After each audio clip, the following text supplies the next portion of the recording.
नमस्कार दोस्तों, आज मैं अपने वीडियो में बताऊंगा कि फाफा मऊ जो प्रयागराज ग्रुप सेंटर सीआरपीएफ का है, वहां पर जो भी हम मेरे भाई बंधु या फिजिकल देने वाले हैं या अगले 3-4 दिनों में है, तो वहां का रिव्यू जानने के कैसे कहाँ से कैसे जाना है और क्या क्या करना है, वहाँ के कितने लड़के पास हो रहे हैं, कितने लड़के अब्सेंट हो रहे हैं, कितने प्रेजेंट हो रहे हैं, ये सभी मैं बताऊंगा इस वीडियो में। तो देखिए, सबसे पहले आपको प्रयागराज से फाफा मऊ स्टेशन पर या फाफा मऊ स्टेशन के पास में उतर जाना है। फाफा मऊ स्टेशन से मात्र 20 रुपया दीजिएगा आप। सीआरपीएफ कैंप का मात्र 20 रुपया ही लगता है, उससे अधिक मत दीजिएगा ई रिक्शा वालों को या टेम्पो वालों को। ठीक है, 20 रुपया में ही आपको फाफा मऊ के ये सीआरपीएफ कैंप के गेट पे उतार देगा वो, इससे ज़्यादा नहीं तो कितने लूटते हैं। तो सबसे पहले जब आप फाफा मऊ से चलते हैं तो बीच में रेलवे क्रॉसिंग दिखेगा। रेलवे क्रॉसिंग सीधा आएंगे तो यहाँ पर बहुत 10-15 साल पहले यहीं पर क्या था, वायुसेना का क्षेत्र था, यहीं पर जहाज उतरती थी, तो उसका ट्रैक रनवे आपको जरूर दिखेगा। रनवे से आप जैसे ही घूमेंगे तो आपको यहाँ पर दिख जाएगा सीआरपीएफ कैंप का आपको बोर्ड दिख जाएगा, जैसे कि आप ये वाला फोटो में आप देख सकते हैं। ठीक है, उसके बाद से आप कहेंगे कि आज आप तो एक दिन पहले ही जाएंगे, क्योंकि 5 बजे ही रिपोर्टिंग टाइम रहता है। तो उसके लिए आप कहाँ रुकेंगे, तो इसके लिए आप रनवे से थोड़ा सा जैसे मुड़ा हुआ है, यहाँ से थोड़ा ऐसे आप आएंगे तो यहीं पर एक दीवार टूटा हुआ है जो पास के ही गांव में जाते हैं, वहाँ से आदमी आते भी जाते रहते हैं। इस गांव से थोड़ा आगे, इस गली थोड़ा आगे जाएंगे तो आपको एक मंदिर दिखेगा। मंदिर के आसपास ही बहुत सारे धर्मशाला बने हैं, जो कि बहुत से बिरादरियों के हैं, कुशवाहा है, यादव है, साहू है, सभी बिरादरियों के धर्मशाला है। वहाँ पर मात्र 50 रुपये में ही आपको 24 घंटे रुकने का व्यवस्था मिलता है, और लैट्रिन बाथरूम का भी यूज कर सकते हैं। आप सो भी सकते हैं, पंखा भी लगा हुआ है, बहुत अच्छा है। वहाँ से आप केला वेला सब खरीद कर 4:30 बजे आप यहाँ पर गेट पर आ जाते हैं। 4:30 बजे गेट पर आने के बाद से 5 बजे उधर से सभी सीआरपीएफ वाले आते हैं और एक एक का नाम बोलते हैं और पिता का नाम पूछते हैं। सबसे पहले आपका नाम बोलेंगे, आप अपने पिता का नाम बोलिएगा तो आपको बता देंगे जी हाँ आप ही है। तो आपके एडमिट कार्ड पर नंबर लिख देगा, आपको अंदर दे देगा। अंदर जाते वक्त आपको यहीं बैठाया जाएगा। ठीक, आपको बैग जमा हो जाएगा, आपको वहीं पर खाने पीने का जो आप खाना पीना है, जितने भी आपके डॉक्यूमेंट्स है, जो भी आपको पैंट में दौड़ना है, आप पहले से वैसे ही पहनकर आप सीआरपीएफ कैंप में एंट्री कीजिएगा। ठीक है, नहीं तो बाद में ये नहीं कि झोला में मेरा पैंट छूट गया, मैं जीन्स पर कैसे दौड़ूं, तो आपको फुल पैंट नहीं पहन के जाना, ये मेरी सलाह है। आप जिसमें कंफर्ट हो आप उसमें जा सकते हो। तो अब देखिए, आप पहले आपको बैग जमा होगा। बैग जमा होने के लिए सबसे पहले वो बोलेगा कि आप सारा का सारा डॉक्यूमेंट्स निकाल लीजिए और खाने पीने का सामान ले लीजिए, फोटो जरूर ले लीजिएगा और साथ में एक पेन भी ले लीजिएगा, क्योंकि आपको आगे जाकर वहाँ पर आपको साइन भी करना है, तो पेन देते नहीं और बोलते भी हैं, इसलिए याद से जरूर से कलम जरूर ले लीजिएगा। ठीक है, और फोटो 6 यहाँ पर बैग जमा हो जाएगा, आपको पर्ची दिया जाएगा। फिर आपको 140 बंदे बुला रहे हैं, 140 में से लगभग 76 लड़के ही पहुंचे थे, जो 50% ही प्रेजेंट है या 50% एब्सेंट है। तो 140 में 76 पहुंचे थे, 76 में से 30 को एक साथ एक बस में ले गया और बस में ले जाकर छोड़ा। फिर दोबारा से 30 लड़कों को भेजा। तो पहले राउंड में भेजा तो सबसे पहले आपको घुमाते आगे तक घुमाते घुमाते आपको लाकर आस्था मार्ग पर छोड़ देगा। आस्था मार्ग पर आप देखिएगा तो गुरुद्वारा भी होगा, उसके पास में मंदिर भी होगा, उसके पास में मस्जिद भी होगा।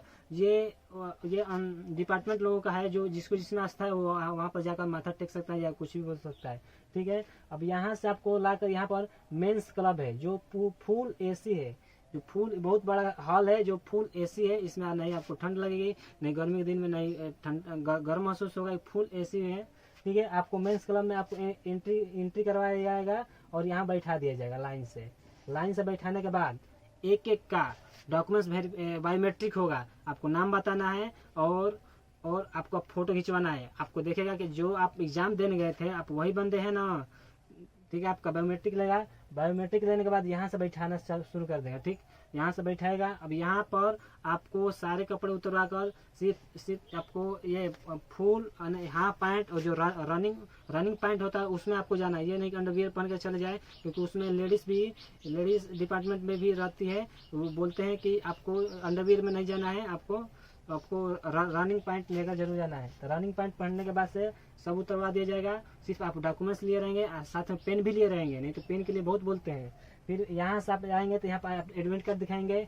एडमिट कार्ड दिखाएंगे तो आपको एक फाइल देगा, फाइल में आपका जो उस समय आप एग्जाम दिए थे, उस समय आप जो एसएससी फॉर्म भरवाती है छोटे पेज पर, उसका भी 2 कॉपी रहेगा। उधर से फिजिकल का भी रहेगा। आपको नाम भरना है, रोल नंबर भरना है, साइन करना है। लगभग 6 जगह आपको अपना रोल नंबर, नाम और साइन जरूर से जरूर भरना है। आप किस कैटेगरी के हैं, और यदि आप ओबीसी है तो ओबीसी में लिखेंगे नाम। ये सब लिखने के बाद अपना पर्सनल डिटेल्स भरने के बाद से आप यहाँ पर बैठकर सारे लड़के भरते रहेंगे, आपको देखकर भरवा दिया जाएगा। और आप यहाँ से यहाँ पर आप दिखाइएगा, तो यहाँ पर दिखाएंगे तो आपको लेफ्ट थंब जो 3 जगह लगाने को दिया जाएगा। लेफ्ट थंब आप लगा सकते हैं 3 जगह, ठीक। 3 जगह लगाने के बाद से आप यहाँ भी अफसर बैठे रहेंगे, यहाँ पर आएंगे तो आपसे ले लिया जाएगा वो कॉपी, फिर आपको यहाँ बैठा दिया जाएगा। सब कुछ क्लियर देखने के बाद यहाँ और जो अफसर रहता है वो सब देखता है, यदि छूट गया होता है तुरंत आपको भर कर फिर दिखाना होता है।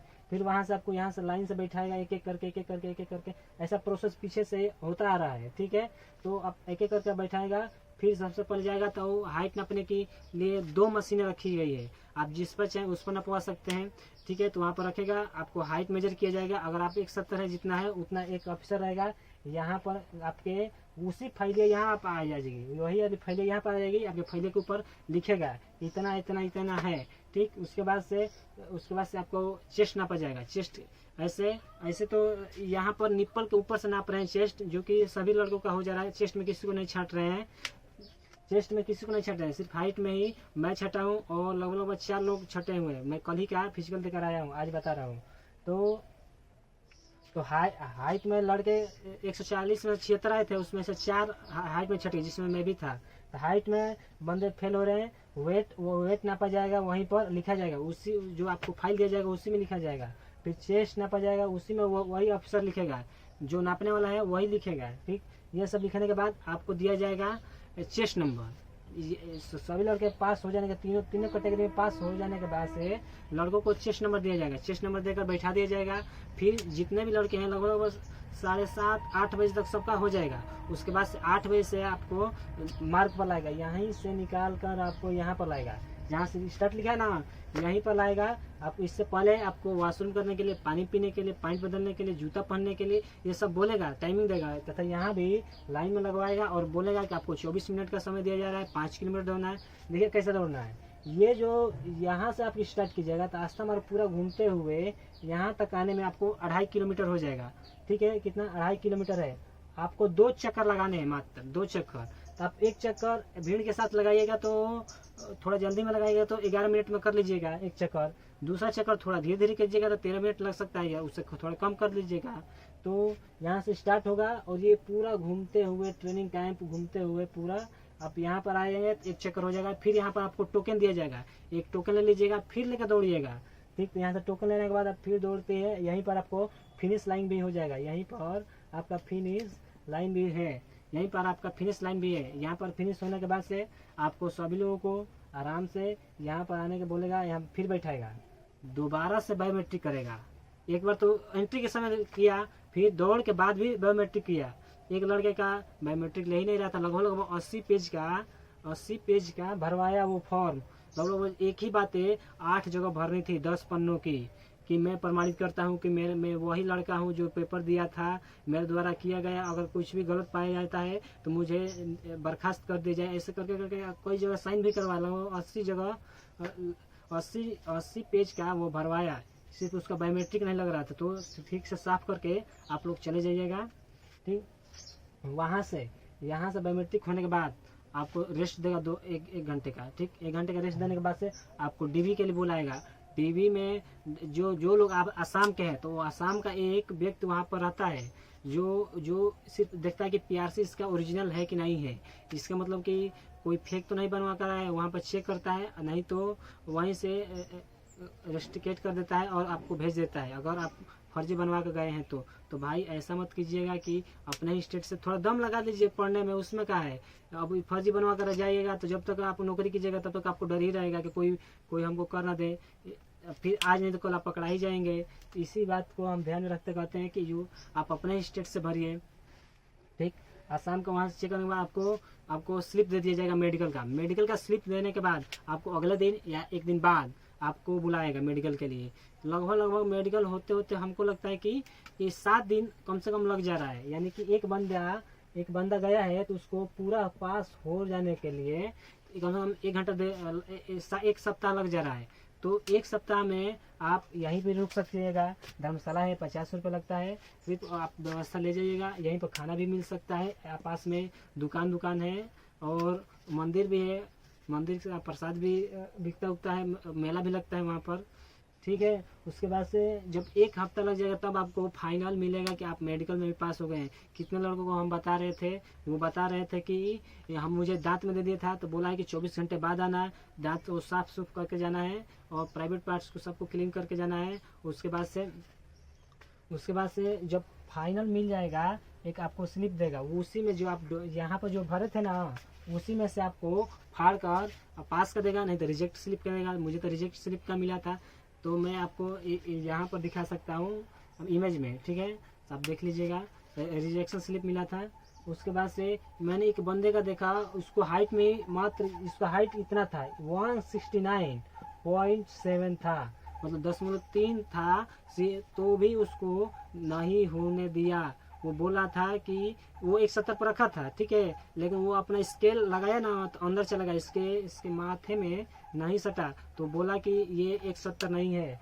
तो मान लीजिए 0.3 के लिए भी छांट दे रहा है। इतना बारीकी से उसका वहाँ पर हाइट चेक किया जा रहा है।